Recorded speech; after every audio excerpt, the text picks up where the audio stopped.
Hello everyone, welcome to my cooking blog. आज मैं आपके लिए ना बहुत ही खस्ता एकदम फुली फुली कचौड़ी की रेसिपी लेके आई हूँ और जिसे मैंने बनाया है मथुरा के डुबकी वाले आलू के साथ। तो आइए चलिए देखते हैं इसे मैंने कैसे बनाया है। सबसे पहले मैं यहाँ पे 2 कप मैदा ले रही हूँ। उसमें मैं 1 चम्मच अजवाइन डाल रही हूँ हाथों से क्रश करके, और इसमें डाल रही हूँ स्वाद अनुसार नमक। यहाँ पे मैंने लगभग 1 से 1.5 चम्मच नमक यूज़ किया है 2 कप मैदे के लिए। और अब इसमें मैं डाल रही हूँ 3 चम्मच घी। आप ना घी ही डालिएगा, घी डालने से क्या है ना, कचौड़ी में बहुत अच्छा टेस्ट आता है और एक खस्तापन आता है। तेल भी आप डाल सकते हैं, पर अगर आपके पास घी हो ना तो घी डालिएगा, बहुत ही अच्छा खस्तापन आता है और बहुत ही अच्छा टेस्ट आता है। अब इसे क्या करेंगे ना, हम अच्छे से घी को पूरे आटे में अच्छे से मिला लेंगे। यहाँ पे हल्के हाथों से ना अच्छे से हमें रब करते हुए इसे मिक्स कर लेना है, क्योंकि ताकि सारे आटे पे ना हमारा मोहन अच्छे से लग जाए। देखिए, आप ऐसे आटे को एक जगह ऐसे जब आप बांधेंगे ना तो वो इजीली बन जाएगा, टूटेगा नहीं। इसका मतलब है कि जो हमने मोहन डाला था ना, घी डाला था, वो परफेक्ट है एकदम। अब हमें क्या करना है ना, पानी डाल के इसका एक सॉफ्ट सा डो हमें यहाँ पे तैयार करना है। ध्यान रखिएगा कि जब कभी भी कचौड़ी के लिए हम आटा गूंथते हैं ना तो हमें सॉफ्ट आटा गूंथना है, नहीं तो क्या होगा ना, आप कचौड़ी जब तेल में डालेंगे ना तो वो जाके फट जाएगी। इसीलिए यहाँ पे ना सॉफ्ट सा आटा गूंथना है और इसे लगभग 2 से 3 मिनट तक के ना अच्छे से पटकना है, ताकि ना आटे में एक लचीलापन अच्छे से आ जाए। और इसे हम सेट होने के लिए रख देते हैं।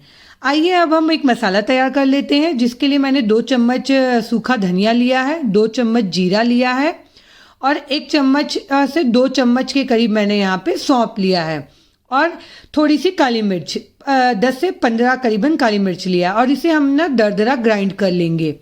ये जो मसाला है ना, हम आलू की सब्जी के लिए भी यूज़ करेंगे और कचौड़ी के लिए भी। अब मैंने यहाँ पे क्या किया है, 2 हरी मिर्च को बारीक बारीक काट लिया है और 2 से 3 इंच के करीबन मैंने अदरक छील के काट लिया है और 1 बड़ा टमाटर काटा है। और यहाँ पे 3 आलू को मैंने पहले से बॉईल करके रख लिया था। आइए सबसे पहले बनाते हैं आलू की सब्जी। यहाँ पे मैंने 2 चम्मच सरसों का तेल लिया है, उसमें जीरा डाला है, बारीक कटा हुआ यहाँ पे मैंने अदरक, मिर्च और 1 चम्मच हींग डाला है। और अब मैं डाल रही हूँ 1 चम्मच धनिया पाउडर, आधा चम्मच हल्दी पाउडर और 1 चम्मच के करीब मैंने यहाँ पे कश्मीरी लाल मिर्च पाउडर डाला है। ये जो सब्जी है ना, आप सरसों के तेल में ही बनाइएगा, इससे ना इसका टेस्ट बहुत ही बढ़िया आता है। मसाला थोड़ा सा भून जाएगा ना, फिर हम डालेंगे अपना जो तैयार किया हुआ मसाला है ना, वो 1 चम्मच। यहाँ पे 1 ही चम्मच मसाला मैंने डाला है। और अब जब ये मसाला अच्छे से थोड़ा सा भून जाएगा तो हम डालेंगे यहाँ पे बारीक कटा हुआ टमाटर। टमाटर डालने के बाद ना हमें टमाटर को तब तक के पकाना है जब तक कि टमाटर अच्छे से गल ना जाए। तो मैंने यहाँ पे डाल रही हूँ स्वाद अनुसार नमक, ताकि टमाटर हमारा ना अच्छे से जल्दी से गल जाए। देखिए, टमाटर बहुत अच्छे से गल गया है और तेल भी रिलीज होने लग गई है इसका मतलब ये है कि अच्छे से पक गया है। अब इसमें ना मैं क्या कर रही हूँ, आधा आलू लिया है मैंने, उसे मैश करके मैंने अभी डाल दिया है और इसे ना अच्छे से पहले हम मिक्स कर लेंगे। यहाँ पे अभी कोई भी पानी नहीं डाला है हमने, कुछ भी नहीं। पहले जो आलू हमने डाला है ना, उसे अच्छे से मिक्स कर लीजिएगा और 1 मिनट के लिए पका लीजिएगा। अब जो बाकी के आलू है ना, इसे हाथों से ही थोड़ा सा छोटे छोटे टुकड़े करते हुए हमें डालना है। अब इसमें डाल रही हूँ 1 चम्मच मैं गरम मसाला, 1 चम्मच अमचूर पाउडर और 1 चम्मच मैं यहाँ पे डाल रही हूँ कस्तूरी मेथी। और ये डालने के बाद ना अब अच्छे से इसे मिक्स कर लीजिएगा, ताकि सारी चीज़ें ना अच्छे से मिक्स हो जाए, और इसे लगभग 1 मिनट के लिए ना थोड़ा सा कुक होने दीजिएगा, ताकि आलू में ना सारे मसाले अच्छे से कोट हो जाए। फिर हम इसमें डालेंगे गर्म पानी। यहाँ पे गर्म पानी डालने से ना सब्जी का टेक्सचर बहुत अच्छा आता है, टेस्ट बहुत अच्छा आता है। तो ना आप गर्म पानी ही यूज़ करिएगा। पानी डालने के बाद ना आपको ऐसा लगेगा, अरे ये कैसी आलू बन गई, एकदम फीकी फीकी लग रही है, पर नहीं। अभी ये आलू ना हमारी धीमी धीमी आंच पे अच्छे से पकेगी। धीमी धीमी आंच पे पकेगी ना, तभी इस आलू का टेस्ट आएगा।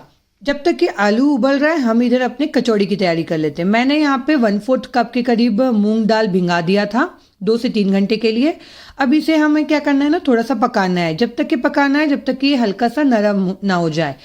इसे आप गंजी में ही पकाइएगा, वरना क्या होगा ना, ये ना कुकर में पकाएंगे तो पूरा गल जाएगा। हमें इसे गलाना नहीं है, हल्का सा नरम होते तक के देखिए बस इसे पकाना है। अब इसे हम स्ट्रेनर में रख देंगे, इसका पानी ताकि निकल जाए। देखिए, इधर हमारा आलू भी अच्छे से उबल रहा है। धीमी धीमी आंच पे जब ये उबलता है ना, इस सब्जी का टेस्ट बहुत ही बढ़िया आता है।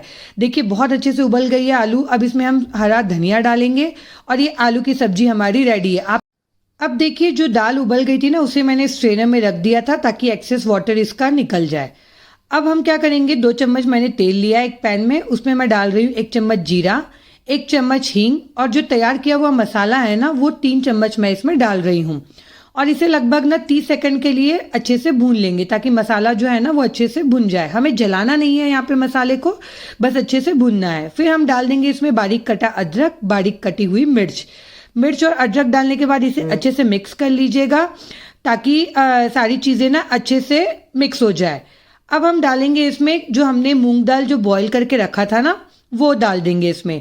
मूंग दाल डालने के बाद ना इसे हमें थोड़ा सा 1 से 2 मिनट के लिए अच्छे से पकाना है ताकि ये अच्छे से ना यहाँ पे भून जाए, इसका पानी जो है वो पूरा सूख जाए। अब इसमें मैं डाल रही हूँ आधा चम्मच हल्दी पाउडर, 1 चम्मच कश्मीरी लाल मिर्च पाउडर और नमक स्वाद अनुसार। सारी चीज़ों को अच्छे से आप मिक्स कर लीजिएगा और इसे अच्छे से देखिए भूनने दीजिएगा तो ये ना ड्राई हो जाएगी।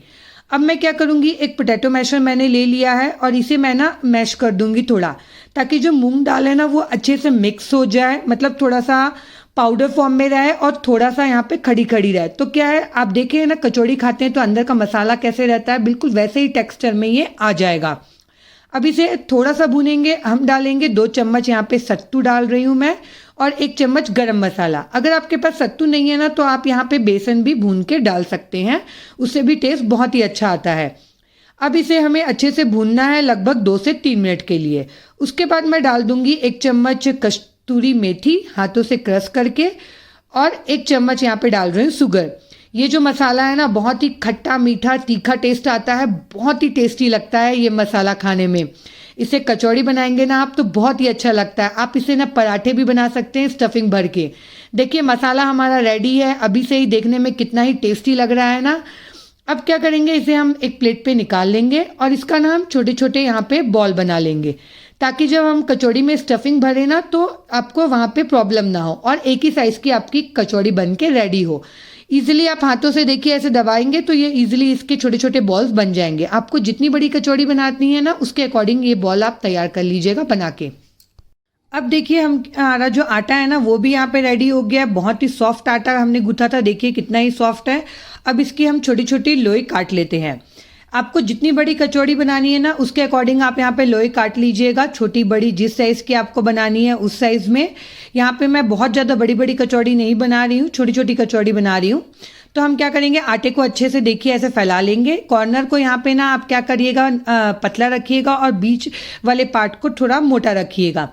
और जो हमने बॉल बना के रखा था ना मसाला का अपने स्टफिंग का, वो इसके अंदर भर देंगे और इसे ना अच्छे से आप चारों तरफ से इसे पैक कर दीजिएगा ताकि क्या होगा, कचौड़ी आप जब तेल में डालें ना तो वो फटे ना। ये बहुत ही इंपॉर्टेंट स्टेप है यहाँ पे। अच्छे से आप इसे पैक करिएगा और इसे दबा दीजिएगा अच्छे से पैक करते हुए। और इसे हाथों से आप देखिए ऐसे दबाते हुए हमें क्या करना है ना, थोड़ा सा फैला लेना है ताकि वो कचौड़ी का शेप आ जाए।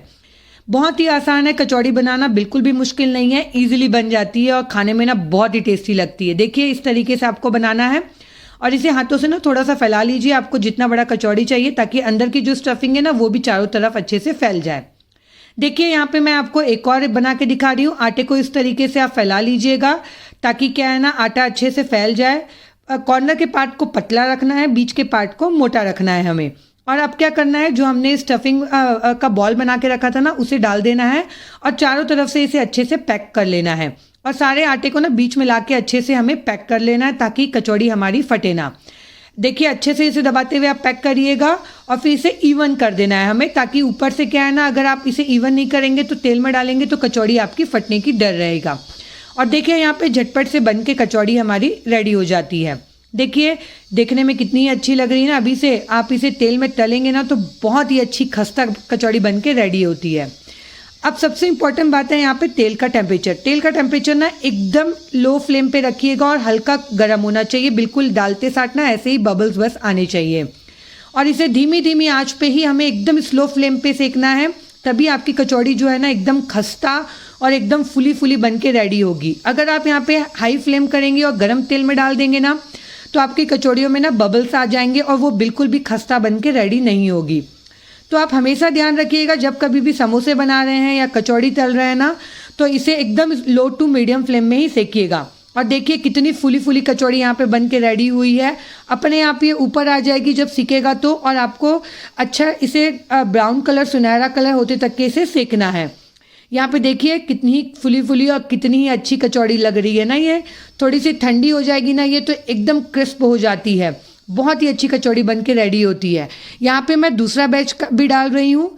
तेल अगर ज़्यादा गर्म हो जाए ना आपका तो उसे ऑफ कर दीजिएगा, टेम्परेचर को डाउन होने दीजिएगा, फिर दूसरा बैच डालिएगा और इसे धीमी धीमी आंच पे पलटते पलटते ना अच्छे से हमें सेकना है ताकि कचौड़ी ना क्रिस्पी बने। मैंने सारे ही कचौड़ी ना दूसरे बार में डाल दिए थे ताकि ये धीमी धीमी आंच पे ना अच्छे से सिकते रहे।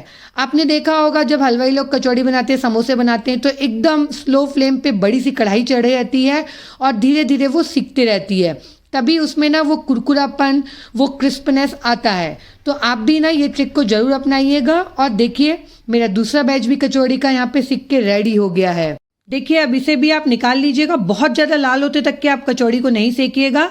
देखिए कितनी क्रिस्प और एकदम फुली फुली कचौड़ी बन के रेडी है। अब मैं आपको बताती हूँ कि इसे सर्व कैसे करना है आलू की सब्जी के साथ। आप जितनी भी कचौड़ी आपको खानी हो ना आप यहाँ पे तोड़ लीजिएगा कचौड़ियों को और इसे आप गर्मा गर्म आलू की सब्जी इसके ऊपर डालिए। जितनी सब्जी आपको डालनी है रस वाली, और इसके ऊपर हरा धनिया डालिए और इसे सर्व करिए। आप ये रेसिपी ट्राई करिएगा और मुझे बताइएगा कि आपको ये रेसिपी ना कैसी लगी। आपको मेरी रेसिपीज अच्छी लग रही है तो मेरे चैनल को लाइक करिए, सब्सक्राइब करिए। मैं मिलती हूँ आपको अपने अगले ब्लॉग में।